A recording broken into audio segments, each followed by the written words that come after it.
మంచిది. మన ప్రభువును రక్షకుడునైన యేసు క్రీస్తు నామములో ఈ శుద్ధీకరణ కూడికకు పాల్గొన్నటువంటి మీకును, దూరం నుండి దేవుని వాక్యాన్ని ఆలకించి ఆశీర్వదించబడాలని ఆశ కలిగిన ఆత్మీయులైన మీ అందరికీ నా హృదయపూర్వక వందనాలు. క్రైస్తవులు, ఈ శుద్ధీకరణ కూడిక నిమిత్తమై ప్రార్థించినప్పుడు పరిశుద్ధాత్మ దేవుడు ఒక మాట ద్వారా మనల్ని మనం బలపరుచుకున్నట్టుకై దేవుడే సహాయం చేయునుగాక. చూడండి, ఒక చిన్న మాట ద్వారా మనం అందరము సరి చేసుకోవాల్సిన విషయం ఉంటే సరి చేసుకుందాం, ప్రోత్సహించే విషయం ఉంటే ఇంకా ముందుకు సాగి సంపూర్ణతలోనికి మనం సాగిపోవడానికి ఈ కూడిక, ఈ వర్తమానము మనందరికీ సహాయం చేయునుగాక. యెషయా గ్రంథము 62వ అధ్యాయము 10వ వచనం చదువుతారు.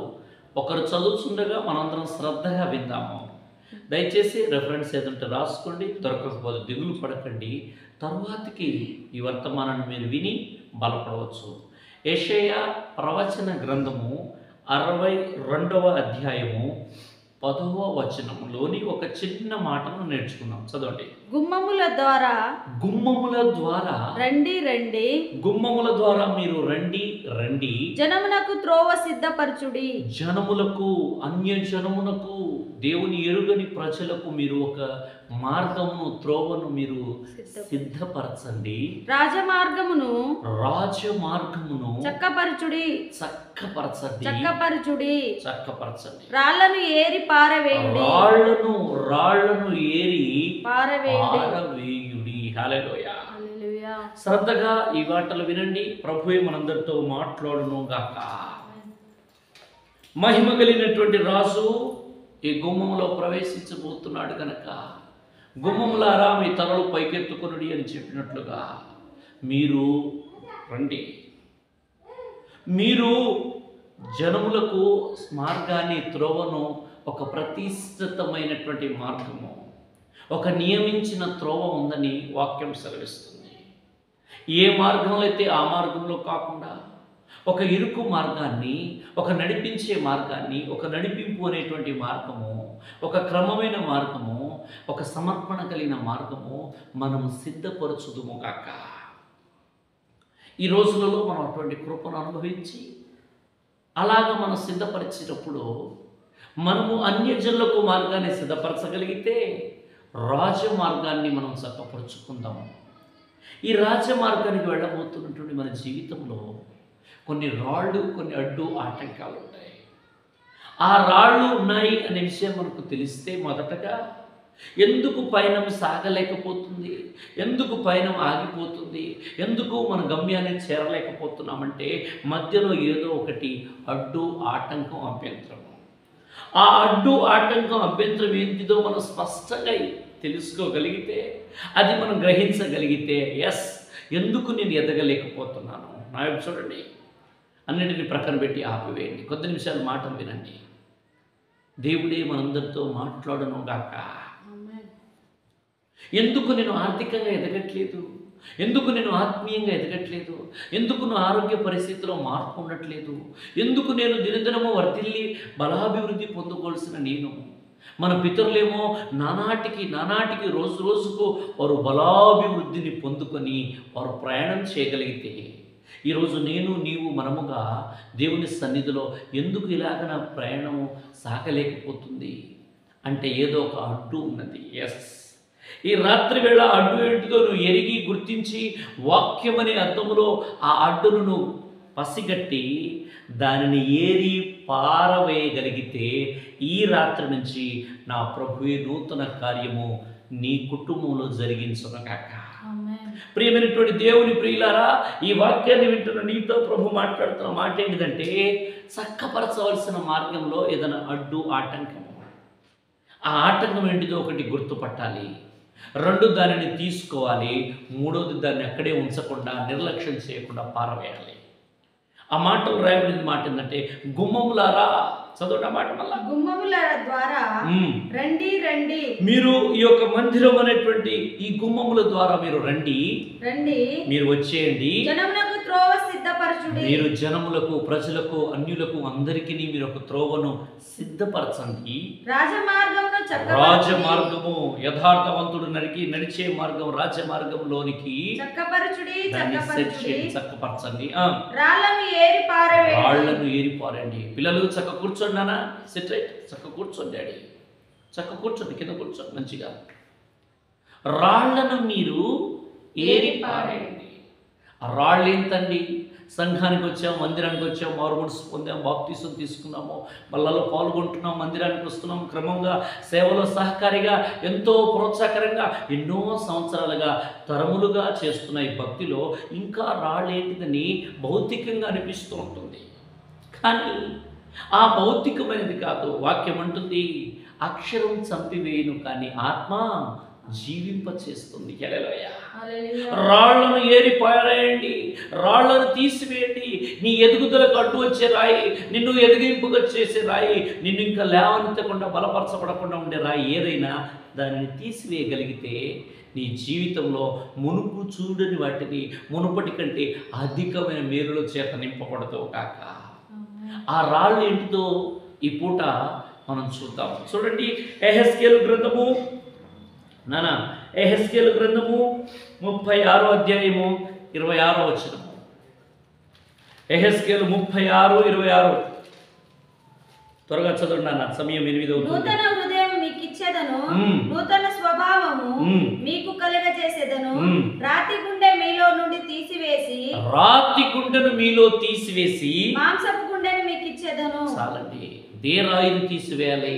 ఏ రాళ్ళను ఏరి పారవేయాలంటే రాతి గుండెను తీసివేసే కృపను మనం కలిగి ఉండాలి కనుక రాతి గుండెను తీసివేయాలి. రాతి గుండె అంటే అర్థము, రాయి అంటే మనకు తెలిసేది, వాళ్ళండి రాళ్ళ లాంటి వాళ్ళు, కఠినమైన వాళ్ళు. రాతి గుండె అంటే కఠినమైన స్వభావము. నువ్వు ఎదగకపోవడానికి గల కారణం ఏంటిదంటే వాక్యం సెలవిస్తున్నది. వాక్యం చెప్తున్న మాట ఏంటంటే పైనుంచి వచ్చేటువంటి జ్ఞానం అట సులభంగా లోబడుతున్నది. పైనుంచి జ్ఞానం ఎలాంటిదంటే మృదువైనది. పైనుంచి వచ్చే జ్ఞానం ఎలాంటిదంటే అనుకూలమైనది, శ్రేష్టమైనది. అలా మృదువుగా, మెత్తగా, చక్కగా, అనుకూలంగా ఉండవలసినటువంటి దేవుని పిల్లలు ఈరోజు రోజుగా కొన్ని పరిస్థితులను చూసి, కొన్ని అనుభవాలను బట్టి ఒకప్పుడు మృదువుగా, చక్కగా, ఆత్మీయంగా విధేయత చూపించేవారు నేను చూస్తున్నాను ఇప్పుడు ఎక్కువ కఠినంగా తయారవుతున్నారు. ఎంత కఠినంగా ఉంటామో, ఎంత కఠినాన్ని ప్రదర్శిస్తామో, కఠినంగా ఉంటానండి, ఇట్లే ఉంటాను, నా లెక్క ఎంత, నేను ఇంతకుముందు కూడా ఇంతే అనేటువంటి కఠినత్వం నీలో కరిగిపోయి కనుమరుగైపోవాలి. యెహెజ్కేలు చెప్తున్న మాట ఏంటంటే రాతి గుండెను తీసి పారవేయాలి. ఆ రాళ్లలో ఒక రాయి ఏంటిదంటే రాతి గుండె, అనగా కఠినమైన స్వభావం. మందిరంలో, సభలలో, కూడికల్లో, సదస్సులో ఆత్మీయులు కలిసినప్పుడు సేవకుల ఎదుట మనం ఎంత మృదువుగా మాట్లాడినా అది కొలమానం కాదు. ఎటువంటి మృదువైన పాటలు పాడినా, మృదువుగా పలకరించిన అందరి ఎదుట ఉండేది అసలు నేనంటాను అది లెక్కకు రాదేమో. కఠినమైన స్వభావము నాన్న, నూతన హృదయము, మాంసపు హృదయము అనేది అంటే అర్థం ఏంటంటే అటువంటి కఠినమైన స్వభావము తొలగిపోవాలి. ఇంకా నీ జీవితంలో కఠినత్వం ఉందేమో, ఏదో ఒక విషయాన్ని గుర్తుపెట్టుకొని, ఏదో ఒక దానిని నువ్వు వింటూ, ఏదో ఒక దాన్ని నువ్వు ఆలోచిస్తూ, ఏదో నీ హృదయంలో ముద్రించుకుంటూ అందరిట్లే ఉంటారని. ఎవరున్నారు నీతిమంతులు? ఈ రోజులో ఎవరున్నారు పరిశుద్ధులు? ఈ రోజులో ఎవరున్నారు ప్రేమ కలిగి అని నువ్వు కొంతమందిని చూసి వారిని బట్టి అందరూ అలాగే ఉంటారని ఒక తీర్పు తీర్చే స్థాయిలోనికి పాడైపోయి ఉన్నావేమో. జాగ్రత్త. రాత్రి వేళ పరిశుద్ధాత్మ దేవుడు తేటగా మాట్లాడుతున్న మాట ఏంటంటే, నానా నేను ద్రాక్షవల్లిని, మీరు తీగలు, తండ్రి వ్యవసాయకుడు, మీరు బహుగా ఫలించుట వలన తండ్రి నామ మహిమ పరచబడను గాక. ఈ ద్రాక్ష తోట బహుగా ఏపుగా ఫలించాలి అంటే దాని క్రిందకు ఎందుకు ఎదగట్లేదు? దానికి నీరు పోసినా, దానికి ఎరువు వేసినా, కాపు వేసినా, కంచె వేసినా ఎందుకు ఎదుగుదల లేదంటే దాని లోపల భూమిలో అంతరంగంలో కనబడకుండా కొన్ని రాళ్ళు దాచబడి ఉన్నవి. ఆ రాళ్లను కనుక తీసి పారవేయగలిగితే దాని కనబడని దాని యొక్క వేరు లోతుకు వెళ్ళి దాని వేరు కిందికి తన్ని అది పైకి బహుగా ఫలించునుగాక. స్తోత్రం చెప్పండి. కనుక ఈవేళ పరిశుద్ధాత్మ దేవుడు తేటగా మాట్లాడుతున్నాడు. ఈ శుద్ధీకరణ కూడికలో, ఈ పరిశుద్ధాత్మ కనిపెట్టు కూడికలో, ఈ సిద్ధపాటు కూడికలో రేపటి ఆరాధనకు నువ్వు సిద్ధమవుతున్నావు చూడు. కుటుంబంగా నీతో ప్రభు ఏమని మాట్లాడుతున్నాడంటే, రాళ్లను ఏరివేనానా, రాళ్లను ఒక చోట ఇప్పుడు మామూలుగా ఇప్పుడు మొన్నటి వచ్చిన వర్షాలను బట్టి పొలంలో దున్నారు, అక్కడక్కడ రాళ్ళు బయటికి కనబడతాయి. ఆ నాగలితో దున్నినటువంటి రాళ్లను, బయటకు వచ్చిన రాళ్ళను తీసుకొచ్చి ఒక కుప్పగా చేస్తారు. చేసి అట్లాగే ఉంచుకోరు, వాటిని తీసుకెళ్ళి తన పొలం అవతల పనికిరాని స్థలముగా చిలక బంజరగా ఏదైనా ఉంటే ఆ ల్యాండ్లో దాన్ని తీసి అవతల పడవేస్తారు. ఈ రాత్రి వేళ పరిశుద్ధాత్మ దేవుడు మాట్లాడుతున్న మాట, నువ్వు ఎదగకపోవడానికి, నువ్వు అభివృద్ధి పొందకపోవడానికి, నువ్వు ఆలోచన చేత నింపబడకపోవడానికి, నువ్వు ఇంకా ఆదరణ చేత అనుకూలపరచకపోవడానికి, ఇంకా నీ జీవితంలో ఆశీర్వాదానికి అసలు కనబడకపోవడానికి గల కారణము ఇంకా ఒక రాయి అడ్డు ఉంది. అదేంటంటే కఠినము. కఠినంగా ఉంటావు. నేను ఇట్లానే ఉంటానండి, అంతే. నేను చర్చికి రాకముందు ఇట్లే ఉన్నాను, ఇప్పుడు ఎట్లే ఉన్నాను. కొంతమంది మరీ విచిత్రము. నేను బాప్తిసం తీసుకోముందు ఎట్లున్నాను, ఇప్పుడు ఎట్లే ఉంటాను. నేను పెళ్ళికి ముందు ఎట్లున్నాను, ఇప్పుడు ఎట్లా ఉంటాను. అలాగా ఉండకూడదు. ఉపదేశ క్రమం కాదు. అలాగ ఉండడానికి నువ్వు పూనుకోవద్దు. నువ్వు ఈరోజు కొద్దిగా ఉండినను, నువ్వు ఇలాగ ఈరోజు కొద్దిగా ప్రారంభించబడి నేను చేతి పని, వ్యవసాయం, వ్యాపారం, ఉద్యోగం, సేవ ఏదైనా తుదకు మహాభివృద్ధి కావాలంటే బయటికి పెదవులతో మృదువైన మాటలు, మృదువైన పాటలు కాదు నువ్వు పాడవలసింది. కఠినత్వాన్ని తీసివేసి నువ్వు మృదువుగా ఉందువుగాక అనగా దాని అర్థము కఠినత్వం పోగొట్టుకొని క్షమించే కృపను అనుభవించుదువుగాక.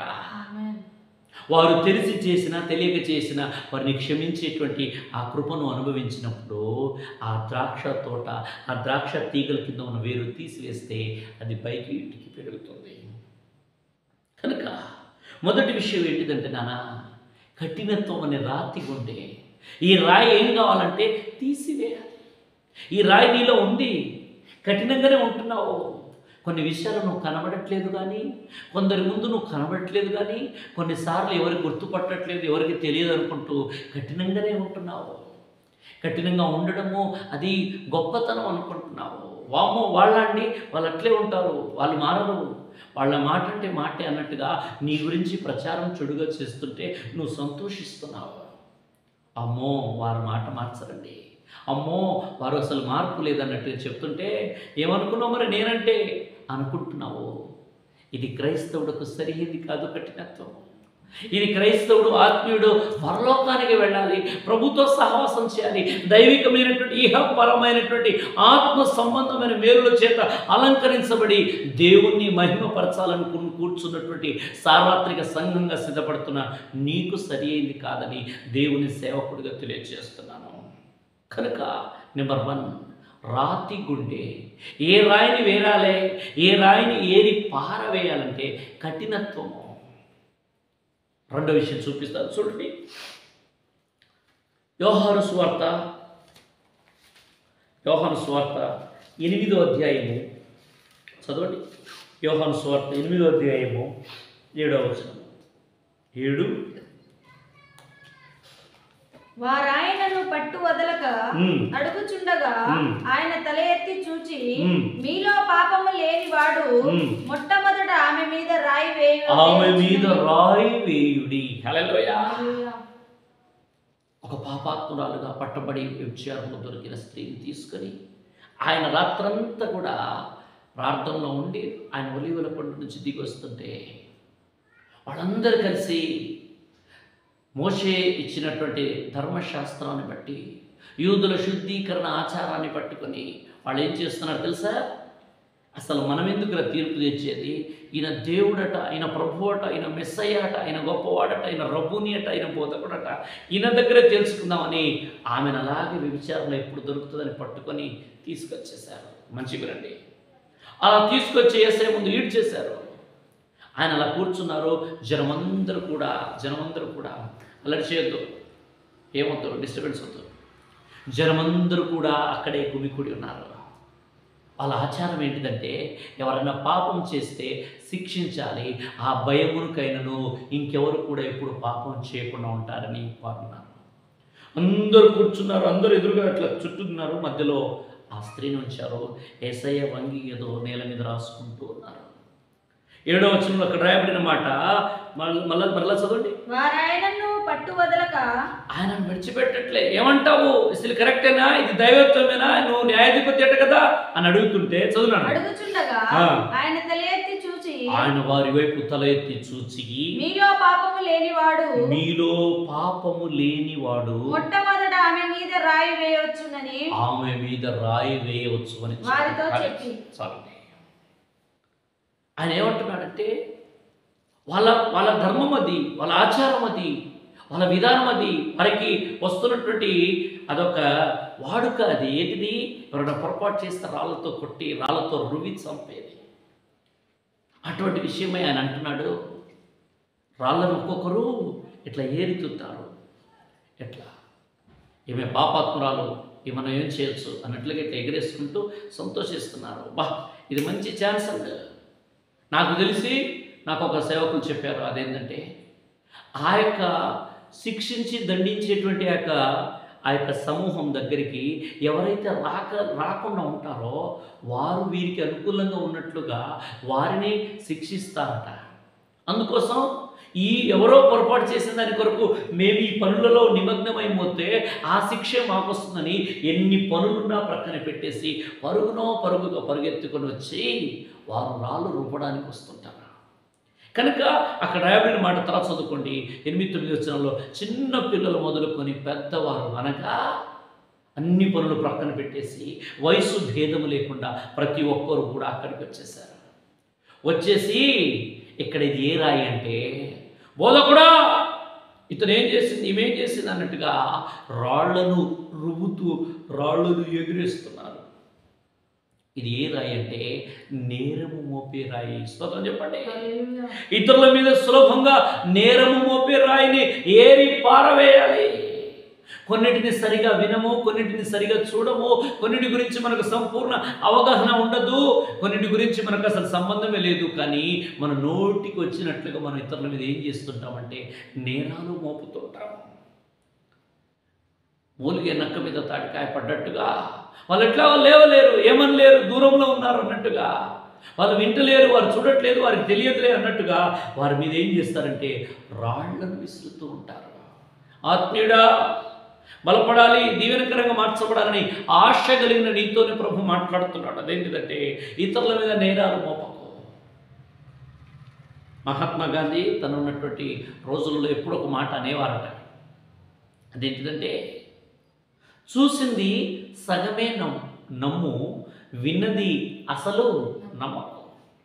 ఇప్పుడు దానికి ఉల్టా. అదేంటి తెలుసా, చూసేది కాదు విన్నదే ఫుల్గా నమ్మి ఇక చూసిన అంటే ఇక మనల్ని మించిన వాళ్ళు లేరన్న స్థితి.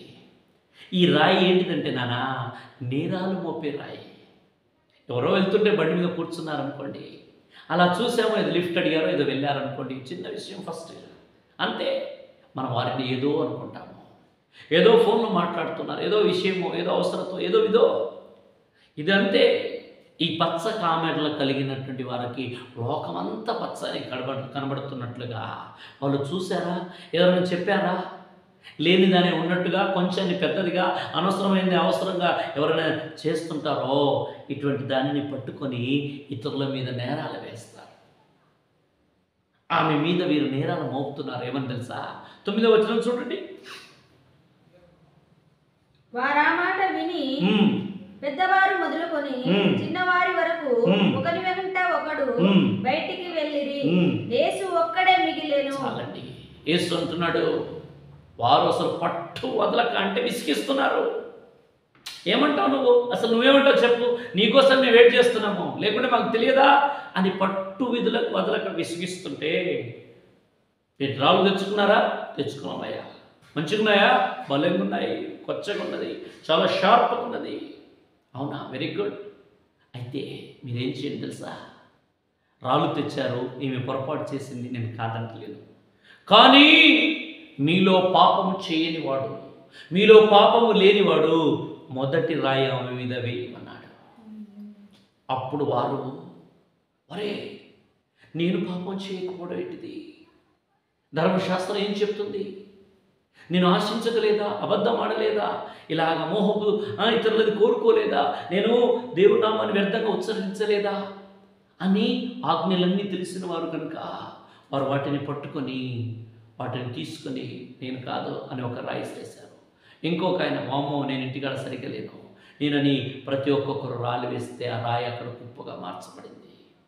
ఏ రాళ్ళనైతే తీసుకొచ్చి వేయాలనుకున్నారో, ఏ నేరమైతే వేయాలనుకుంటున్నారో ఆ నేరము, నేరారోపణ చేసే మనస్సాక్షి, నేరాలు మోపే స్వభావము, మొదటిది కఠినమైన స్వభావం అనే రాయి ఏరి పారవేయాలన్నా, రెండోదిగా ఏం చేయాలంటే నేరాలు మోపేది.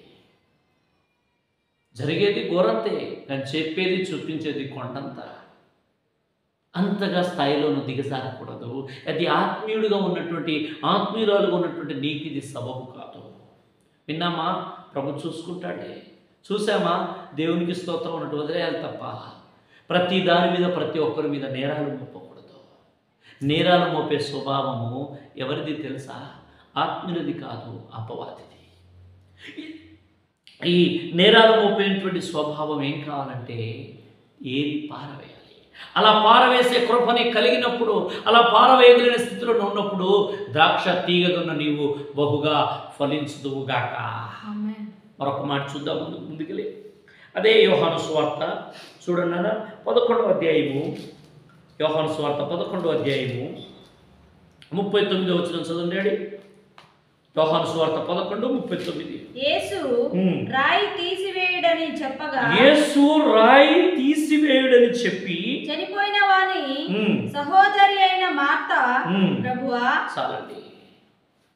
ఈరోజు ఒక రాయి విషయము, ఏ రాళ్ళైతే నీకు అడ్డున్నాయో రాళ్ళ గురించి అపవాది యేసు ప్రభుని శోధిస్తుంటాడు.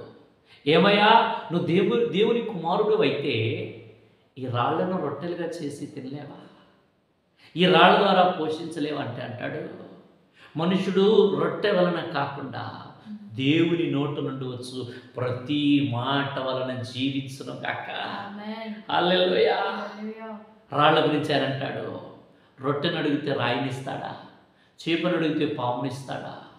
కనుక ఈరోజు నువ్వు ఆత్మీయంగా ఎదగకుండా ఉండడానికి, ఆరోగ్యాన్ని అనుభవించకపోవడానికి, అభివృద్ధి చెందకపోవడానికి కారణము ఆకలి కాకపోవడానికి, నిద్ర రాకపోవడానికి, ప్రతిదానికి అలగడానికి, ప్రతిదానికి నువ్వు మానసిక క్షోభ పెట్టుకోవడానికి మనాది నీ జీవితంలో ఎందుకు వెంటాడుతుందంటే కొన్ని రాళ్ళు పెట్టుకున్నావు. అవి నేను చూస్తే, నాకే చూడండి, నేను చూస్తే ఈ పిల్లి కూడా పాలు తాగుతుందా అన్నట్టుగా అనిపిస్తావు. లేదండి, ఎందుకంటే నువ్వు కనిపించే అపీరియన్స్ అవుట్ సైడ్ ఎట్లా ఉంటుంది, కానీ నీ అంతరంగంలో నీ లోపల మాత్రం ఎలా ఉంటుందో తెలుసా డాడీ? నానా, ఆత్మీయుడా, ఆత్మీయురాలా, దేవుని ప్రియులారా, లోపల మాత్రం భయంకరంగా ఉంటావు. లోపల ఒక జిగటగల ఊపి, నాశనకరమైన గుంట. కనుక అలాగ మార్చబడే జీవితంలో ఈ రాళ్ళు నీ జీవితంలో అడ్డుపడుతున్నట్లయితే, మొదటి రాయి కఠినమైన స్వభావం. నేను మాట్లాడాలంటే మాట్లాడను, చనిపోయే వరకు నేను మాట్లాడను. ఇది మొదటిది. ఇది ఈ శుద్ధీకరణ కూడికలో నువ్వు శుద్ధీకరించుకోవాల్సిన విషయం. నువ్వు ఇలాగ సరిగా లేకుండా నువ్వు చేసే పాటలు, నువ్వు ప్రార్థనలు, నీ మాటలు, నువ్వు చేసేది వేస్ట్. నువ్వు సరి చేసుకున్నాక నువ్వు చేసే ఆ కొద్దిది శ్రేష్టంగా మార్చబడను కాక. మొదటిది ఏంటంటే కఠినమైన రాయి ఏం చేయాలి? ఏరి పారవేయాలి. రెండోది నేరాలు మోపే స్వభావం. నేరం చేస్తాము. మనం ఫోన్ చేసిన వెంటనే భర్త లేపలేదో, ఎవరితో మాట్లాడుతున్నావు?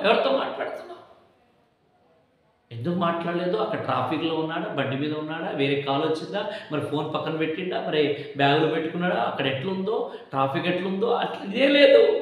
ఫోన్ చేశానా, లిఫ్ట్ చేయలేదు. ఇటువంటి స్వభావం నీలో ఏరి పారవేయబడును గాక. మూడవదిగా మనందరికీ తెలిసినటువంటి సందర్భమే, ఎన్నోసార్లు మనం ధ్యానించుకొని మనం నేర్చుకొని ఇతరులకు కూడా చెప్పినటువంటి అనుభవం కలిగినటువంటి ఈ విషయమే. బేతనీయలో మార్తా, మరియా, లాజరు అనే ముగ్గురు ఉన్నారు.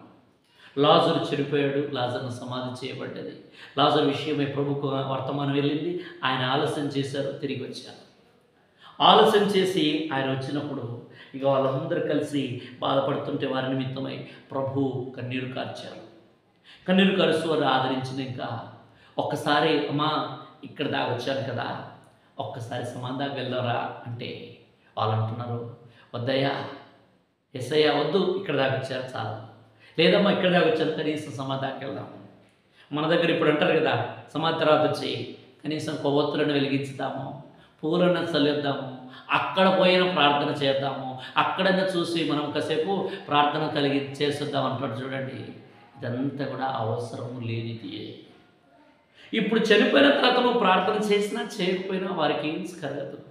నువ్వు వెలిగించకపోయినా, పువ్వులు చల్లినా చల్లకపోయినా, ఫోటో పెట్టినా, అన్నం పెట్టినా, ఇంకోటి పెట్టినా, ఇదంతా కూడా నీ తృప్తి కొరకే. దానివల్ల ఉపయోగం లేదు. అది వాక్యానుసారం కాదు. నువ్వు ఆత్మీయుడిగా చేయవలసిన పని కాదు. గుర్తుపెట్టుకో. ఏం చేసినా ప్రార్థన చేస్తున్నాం కదండి అనుకునే రోజుల్లో ఉన్నారు ఈరోజు ప్రజలు. ఏదైనా చేయని కానీ ప్రార్థన చేసే కదా చేస్తున్నాము. అటువంటి ఆచారాలను నువ్వు ఏరి పారవేదు కాక. ఆ సమాధి దగ్గరికి వెళ్ళగానే ఆ రాయిని, ఆ యొక్క రాళ్ళను చూసినాక రాయిని అంటారు, ప్రభు అయ్యో మీ దగ్గర డబ్బులు లేవు, మీరు ఇంత ఆర్థికంగా ఇబ్బంది పడుతున్నారు, మీరు ఎవరు లేని ఈ ప్రాంతంలో వచ్చి జీవిస్తున్నారు, మీకు ఎవరు అండలేరు, ఇంత పెద్ద రాయిని ఎలాగ ఏర్పాటు చేశారంటే మా పరిస్థితిని చూసి నీ కృపను బట్టి ఈ ఇరుగు పొరుగు వారు బంధువులే ఈ రాయిని పెట్టారయ్యా అన్నారు. ఓకే, ఆ రాయిని చూసినాక ప్రభు అంటారు 39వ వచనంలో, ఆ రాయిని మీరు తీసివేయుడని చెప్పాను. హల్లెలూయా. ఏ రాయిని ఏరి పారవేయాలి, ఏ రాయిని తీసి పారవేయాలంటే అప్పుడు భక్తిగా ప్రభు పాదాల దగ్గర కూర్చున్నటువంటి మరియమ్మ అలాగే ఉంది. ప్రభు పాదాలు కాకుండా పని మీదనే శ్రద్ధ పెట్టినటువంటి మార్తమ్మ కూడా అదే మాట ఏమంటుందంటే, వద్దయ్యా వాసన కొడతారు, వద్దయ్యా ఇంకా ఏమన్నా ఇబ్బంది అవుతుందని వాళ్ళు మాట్లాడుతున్నారు. అది ఏ రాయి అంటే అవిశ్వాసపు రాయి. అవిశ్వాసం అనే రాయి. ఆయన ఎటువంటి వాడో మీరు బహుగా ఎరిగిన వారు, ఆయన గురించి మీరు విన్నవారు, ఆయన నుంచి వచ్చే ప్రతి సందేశం ద్వారా వారు దేవునిలో స్థిరపరచబడిన వారే అయినప్పటికీ బయట చెప్పడానికి ఎన్నో విషయాలు చెప్పుకొచ్చారు. రాకడ ఉంటుందండి, ఇట్లాంటి అట్లాంటి ప్రకటన గ్రంథము అది ఇదని అసలు ఎన్నో మర్మాలు, ఎన్నో గొప్ప గొప్ప విషయాలు చెప్పిన పిల్లలే వీళ్ళు. కానీ ఏమంటారు కదా, లోతుకు దిగినవాడికి తెలుస్తుంది లోతు. అది బయటికి చెప్పినవాడు పెద్దగా అనిపించలేదు. వాళ్ళు ఎప్పుడైతే తన దగ్గరికి వచ్చేసారో వాళ్ళు అంటున్నారు, అయ్యా వద్దయ్యా అంటే అర్థం ఏంటంటే ఆయన ఎవరు? నోటి మాట చేత భూమి ఆకాశాలను సృజించగలిగిన దేవుడు. లేని వాటిని ఉన్నవాటిగా, ఉన్నవాటిని లేని వాటిగా కలుగ చేయగలిగిన దేవుడు. ఆయన గాలి నీరును సముద్రాన్ని ఆయన ఆజ్ఞ ఇస్తే అవి అక్కడే నిమ్మలమవుతాయి.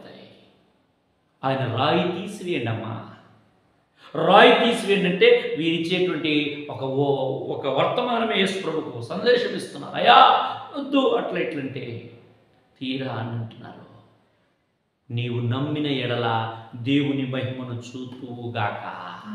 నువ్వు చూడాలి అనుకుంటే, నువ్వు దేవుని మహిమను చూడాలి అంటే ఆ రాయి తీసివేయంగానే ఆ రాయిని వాళ్ళు కలిసి ఆ రాయిని తీసేశారు. అప్పుడు ప్రభు వారు అంటున్నారు, లాజరు బయటికి రా, కమౌట్, బయటికి రా అనగానే తన వస్త్రాలు, ప్రేత వస్త్రాలతో కట్టబడిన లాజరు అక్కడి నుంచి లేచి వచ్చాడు. స్తోత్రం చెప్పండి. నేను అనుకుంటాను అప్పుడప్పుడు నా మనసులో, అదేంటంటే ప్రభువా చనిపోయిన లాజరును లేపిన నీవు ఈ రాయిని తొలగించలేవా? ఒక మాట అంటే రాయి ముక్కలు ముక్కలుగా పటాపంచలైపోదా?